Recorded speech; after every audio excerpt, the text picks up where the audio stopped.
What is going on, guys? Vincent R here, another episode of Coffee and Crack, episode 009.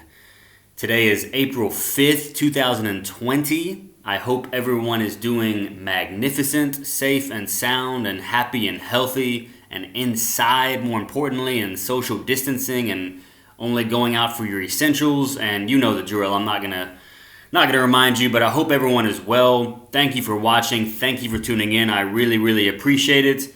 If this is your first time joining me, thank you for watching. Thank you for coming in and tuning in for episode 9 of Coffee and Crack with myself, yours truly, your man, your boy, your guy, Vincent R.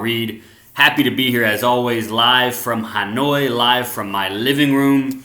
And you might be wondering to yourself, the last couple of episodes, I haven't been drinking coffee. I haven't been out at a coffee shop. So you're probably like, what the hell is up with Coffee and Crack, man? Why aren't you in a coffee shop? But the last couple of weeks, all of the coffee shops have been closed.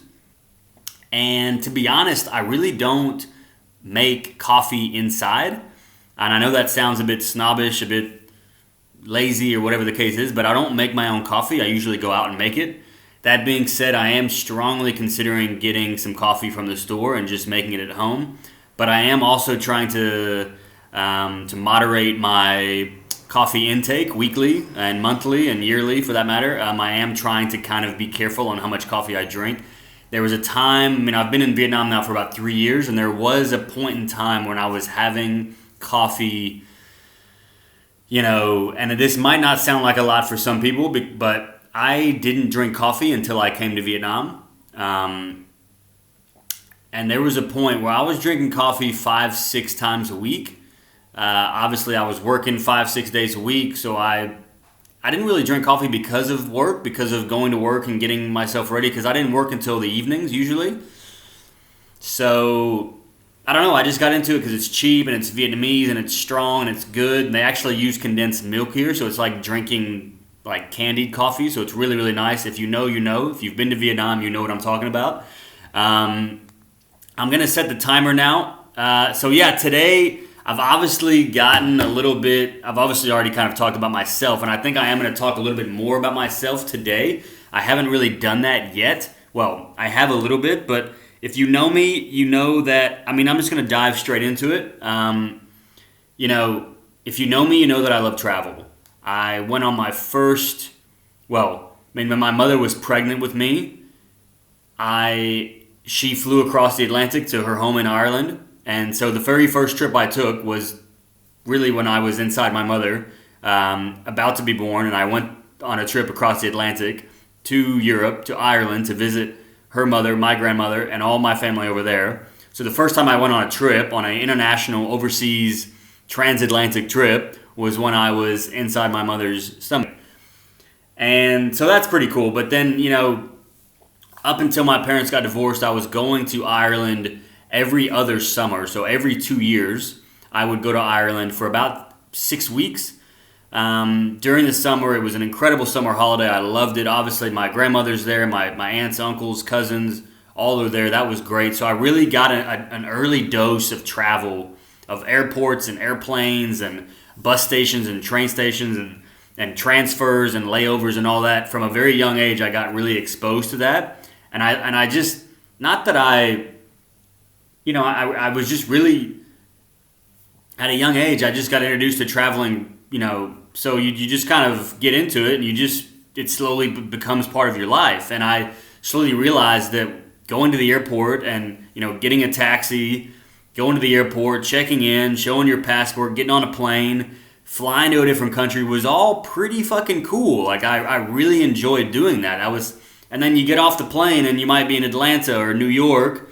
You're in this airport, there's all these people running around with bags, and there's places you can eat, and there's different languages and money, and then you get on another plane and then you go to another country and it's like, holy shit, this is really cool from a young age. And even now, it's like, I've always brought that feeling with me. I've always had that feeling when I go to an airport, when I'm inside the airport, when I'm checking in.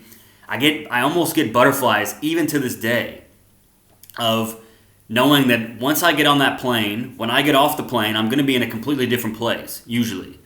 I could be somewhere where they speak a completely different language, totally different food. I don't know anybody, and that's what I love, and that's what's really fueled my travel bug for so long is the unknown.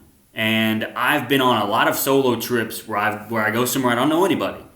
When I first went to China after I graduated university, well, actually my first solo trip where I didn't know anybody was when I traveled. Was when I studied abroad.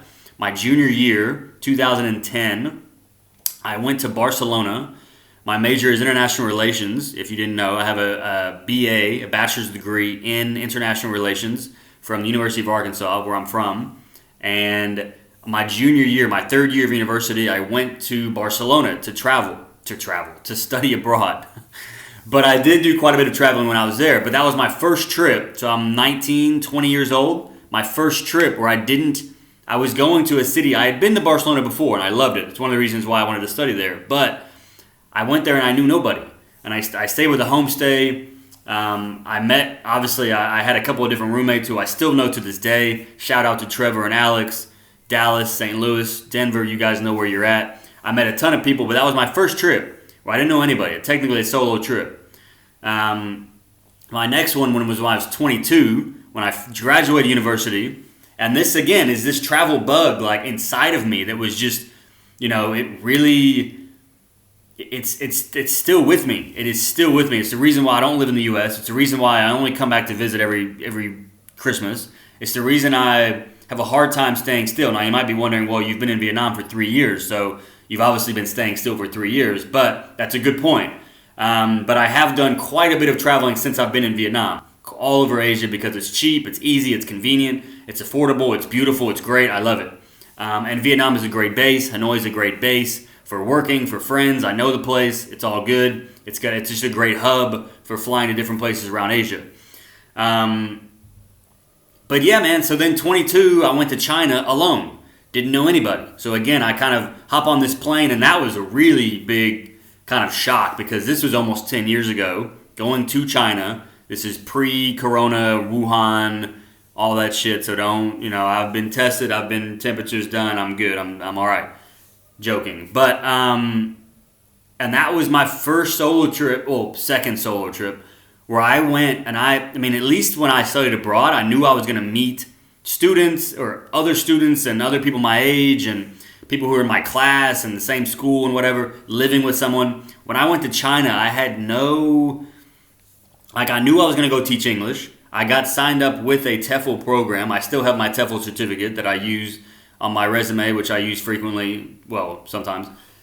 I still have this TEFL certificate that proves that I went through a month intensive course in China in 2012. And I did meet a couple people in that course, but initially I flew over there and I knew nobody. Nobody. And again, that's all that was, and I preach it to this day. I mention this a lot. If you follow me on any of my social media accounts, Facebook, Instagram mainly, I talk about that fear factor, and I'll talk about this more later, but diving into the unknown. Fear is something that it's usually right in front of us, and it's something that you can overcome it. You can get over it. And for me, I speak for me, it's not a fear. Like going on a plane into a place like China or Barcelona, it's not a fear. It's an excitement. It's an adventure. It's a fucking adrenaline rush. I love it. That's why I continue to do it. So anyway, that was when I was 22, solo trip. Obviously, coming to Vietnam was another solo trip. I just love it. I don't know where I got from. Anyway, so yeah, that's a little bit about my kind of travel backstory. I've continued to travel, obviously. That's the reason why I do it is, again, just the adventure part, the thrill, I'm a big Indiana Jones guy. I loved Indiana Jones movies growing up. I still watch them. I always loved the different places he was going in South America and Egypt. He did go to maybe India or Sri Lanka. I don't think he ever made it to Asia, but I just always loved the places that he was going and, the scenery and the people and the colors. And I just, since I was a kid, I just always travel was just, I just grew up with it. And then slowly I realized that this is what I want to do. I just love to travel. And it's as simple as that. God, I need to take a breath. It's just that thrill. It's that excitement of getting on the plane and checking in and making new friends when you're abroad, like seeing different places and meeting new people in different languages and different cultures and smells and sights. And it really is, it's an incredible thing. And if you don't know what I'm talking about, you just don't know. You don't know what you don't know. And, part of me, I feel sorry for people who don't travel a whole lot, but at the same time, you literally, and it sounds so cliche, you don't know what you don't know. If you only know your neighborhood in Arkansas or you might be from London or Australia, if you only know your little bit, your little neighborhood, your little bubble, then that's all you know. You might think that that's just it, Little Rock is it, or London is it. This is the world. It's like, man, no, it's not. Anyway, I'll get onto that later, but I just wanted to give you guys a little bit of backstory about why I travel, when I started to travel, why I still do it, and just kind of a little bit about kind of me and my travel history. So I hope that makes sense. Not much value today, obviously, but again, I made this video because I just wanted to share that a little bit from my living room in the middle of quarantine. I hope everyone's doing well and safe and sound. Thank you guys for watching. I appreciate it. Coffee and Craic with Vincent. Leave me a comment. Give me a like. Subscribe. Thank you all who all is subscribing. Thank you guys. I appreciate you guys. Hope everyone's well.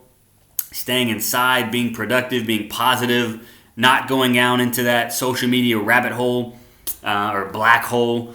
So again, be careful with that. I hope you're staying inside, maybe doing some new exercises, doing some new cooking. That's reading. Those are my big three right now, is exercising, cooking, and reading, and working on my online business. But those are my big three. Doing things that exercise and reading I did usually do. Cooking I never really had done before, but now I'm getting a real crash course in the kitchen, so that's really actually pretty cool. Whoo, shit, I'm talking kind of fast today. Well, guys, I appreciate it. Coffee and Craic, episode 009. Hope everyone's doing well, having a great weekend, and I will talk to you guys soon, all right? See you later. Whoop, whoop.